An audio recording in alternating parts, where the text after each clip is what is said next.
तो ऐसे में आपको बता दें कि जो क्लॉकवाइज टिक टिक करके जो समय आगे बढ़ रहा था वो धीरे धीरे समय घटता चला जा रहा है, क्योंकि 2 घंटे का वक्त भी नहीं बचा है जब प्रधानमंत्री मोदी 7:15 पर शपथ लेंगे। लेकिन उससे पहले सवाल यह है कि प्रधानमंत्री नरेंद्र मोदी के संभावित चेहरे जो है वो कौन कौन से हैं। इसके लिए हमारी ग्राफिक्स की टीम ने कुछ ग्राफिक्स तैयार किए हैं जिनके जरिए आपको समझाते हैं मोदी सरकार के संभावित मंत्री। पहला नाम अनुराग ठाकुर, ऑल इंडिया भारतीय जनता युवा मोर्चा के राष्ट्रीय अध्यक्ष भी अनुराग ठाकुर जो है वो रह चुके हैं। हमीरपुर सीट से अनुराग ठाकुर का खासा दबदबा, यहीं से उन्होंने जीत जो है वो दर्ज की है। वैसे में अनुराग ठाकुर का नाम जब सामने चल रहा है तो देखना होगा कि ये शपथ लेते हैं कि नहीं लेते हैं, क्योंकि कई नाम ऐसे हैं जिसमें ज्योतिरादित्य सिंधिया, ये भी युवा चेहरा है, इनका नाम भी आगे है। अब अगला नाम आ जाता है गजेंद्र सिंह शेखावत का, जो केंद्रीय जल शक्ति मंत्री की जिम्मेदारी जो है वो पहले ही संभाल चुके हैं। और साथ ही साथ आपको बताएं कि राजपूत परिवार से ताल्लुक जो है वो रखते हैं गजेंद्र सिंह शेखावत। और इसके अलावा आपको बताएं कि आरएसएस के सीमांत लोक संगठन में काफी सक्रिय ये रहे हैं, लगातार एक्टिव ही रहते हैं।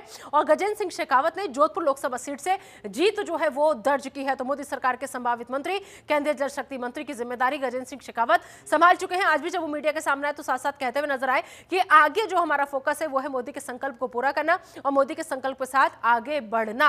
अब देखना होगा कि गजेंद्र सिंह शेखावत जब शपथ लेंगे तो इनके जिम्मे कौन सा मंत्रालय आता है या फिर इनको कौन सा विभाग जो है वो सौंपा जाता है। तो मोदी सरकार के संभावित मंत्री आपकी टीवी स्क्रीन पर हम चलाने यहाँ पर दिखा रहे हैं। अगला नाम इसमें जो ऐड हो जाता है वो हो जाता है भूपेंद्र यादव का। भूपेंद्र यादव ने अलवर लोकसभा सीट से जीत जो है वो दर्ज की है। साथ ही साथ कांग्रेस के बताने के ललित यादव को इन्होंने 48,282 वोटों से हराया था। राजस्थान से राज्यसभा सांसद और केंद्रीय मंत्री भी रहे हैं। और साथ ही साथ भूपेंद्र यादव 2012 यानी अब से 12 साल पहले राज्यसभा वो पहुंच गए थे। राजनीति का अच्छा खासा अनुभव है और अब उसी अनुभव को आधार बनाकर भूपेंद्र यादव ने अलवर लोकसभा सीट से जीत जो है वो दर्ज की है। अगला नाम की तरफ बढ़े आगे, अगला नाम आ जाता है नितिन गडकरी का। दरअसल नितिन गडकरी ने नागपुर लोकसभा सीट से जीत जो है वो दर्ज की है और नागपुर सीट से नितिन गडकरी ने हैट्रिक लगाई है, ठीक राजनाथ सिंह की तरह, क्योंकि लखनऊ से राजनाथ ने हैट्रिक लगाई। तो लगातार तीसरी बार नागपुर लोकसभा सीट से जीत दर्ज की है नितिन गडकरी ने। केंद्र सरकार में सड़क परिवहन और राजमार्ग मंत्री की जिम्मेदारी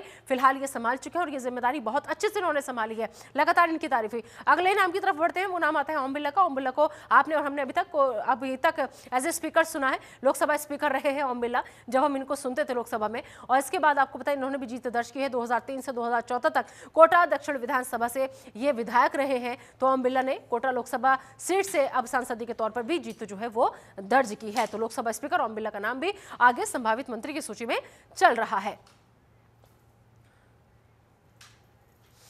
तो मोदी सरकार के संभावित मंत्री की लिस्ट जो है वो आपको हम दिखा रहे हैं, आपको समझाने की यहाँ पर हम कोशिश जो है वो करें। आइए अब चलिए अगले नाम की तरफ हम बढ़ते हैं। अगला नाम कौन है वो आपको दिखाने की कोशिश करते हैं। यहाँ पर हम आपको बताएं कि अगला नाम जो आपकी टीवी स्क्रीन पर आने वाला है उनके बारे में कुछ 2-4 बातें आप तक हम पहुंचाएंगे। हालांकि संभावित अभी तक जो है, ऐसे में अगला नाम आ जाता है शिवराज सिंह चौहान का। शिवराज सिंह चौहान ने विदिशा लोकसभा सीट से जीत जो है वो दर्ज की है। एमपी में 4 बार मुख्यमंत्री रहे हैं और चारों बार कार्यकाल बहुत अच्छा रहा, काफी अच्छी खासी लोकप्रियता लोगों में। एमपी में मामा के नाम से भी शिवराज सिंह चौहान जो है वो जाने जाते हैं, खासतौर पर महिलाओं की पहली पसंद है, क्योंकि शिवराज सिंह चौहान लगातार लाडली बहन अपनी योजनाओं को लेकर बहुत ज्यादा वो फेमस रहे थे और ऐसे में 4 बार मुख्यमंत्री वो रहे और उनका अच्छा खासा दबदबा अपने इलाके में। तो ये सबसे बड़ा सवाल है और ये सबसे बड़ा चेहरा भी है कि आखिर इस चेहरे को कौन सा विभाग मिलेगा, कौन सा मंत्रालय मिलेगा। अगला जो चेहरा आता है वो आता है अर्जुन राम मेघवाल का। अर्जुन राम मेघवाल ने बीकानेर लोकसभा सीट से जीत दर्ज की है। अब ऐसे में केंद्रीय कानून मंत्री की भी जिम्मेदारी जो है वो संभाल चुके हैं, अच्छा खासा राजनीतिक अनुभव जो है वो रखते हैं और अर्जुन राम मेघवाल ने बीकानेर लोकसभा सीट से जीत दर्ज की है। लेकिन अर्जुन राम मेघवाल भी वो नाम, वो चेहरा जो बहुत ज्यादा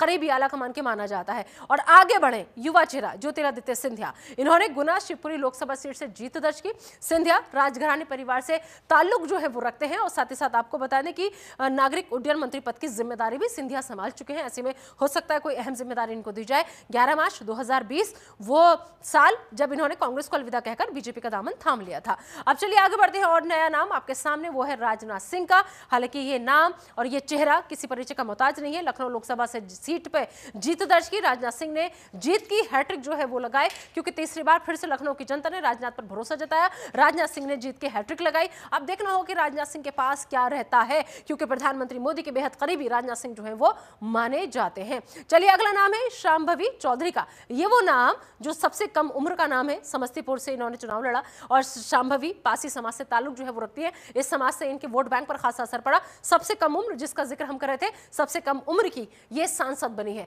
तो शांभवी चौधरी ने समस्तीपुर लोकसभा सीट से जीत जो है वो दर्ज की है, लिहाजा इनका नाम भी सूची में आगे चल रहा है। और आगे बढ़ते हैं, अगला नाम आता है ललन सिंह का। ललन सिंह ने मुंगेर लोकसभा सीट से जीत दर्ज की, लेकिन ललन सिंह जो है सियासत का वो चेहरा है जो सरवण भूमिहार समुदाय से आते हैं। इस समुदाय का अच्छा खासा प्रभाव इनकी सीट पर पड़ा है और सबसे बड़ी बात यह कि नीतीश कुमार की बेहद करीबी माने जाते हैं, क्योंकि नीतीश कुमार वो चेहरा जेडीयू का जिसके ऊपर बहुत कुछ डिपेंड था अभी। और अगला नाम आता है चिराग पासवान का। ये भी युवा चेहरा, चिराग पासवान भी सियासत में लगातार बने रहे। इन्होंने हाजीपुर सीट से जीत दर्ज की, जमीनी स्तर पर भी काफी एक्टिव नजर आते हैं, सोशल मीडिया पर भी खासे एक्टिव जो है नजर आते हैं चिराग पासवान। और सबसे बड़ी बात यह कि प्रधानमंत्री मोदी के संकट मोचक जो है वो कहे जाते हैं। चिराग पासवान ने हाजीपुर सीट से जीत जो है वो दर्ज की है। सबकी नजरें चिराग पासवान पर भी टिकी हुई है कि चिराग पासवान को आखिर क्या मिलता है। जिस तरीके से वो लगातार एक्टिव रहते हैं और सब प्रधानमंत्री मोदी का संकट मोचक उनको कहा जाता है, और जिस तरीके से जब मुलाकात हुई थी प्रधानमंत्री नरेंद्र मोदी से, वो फोटोज भी काफी वायरल हुई थी।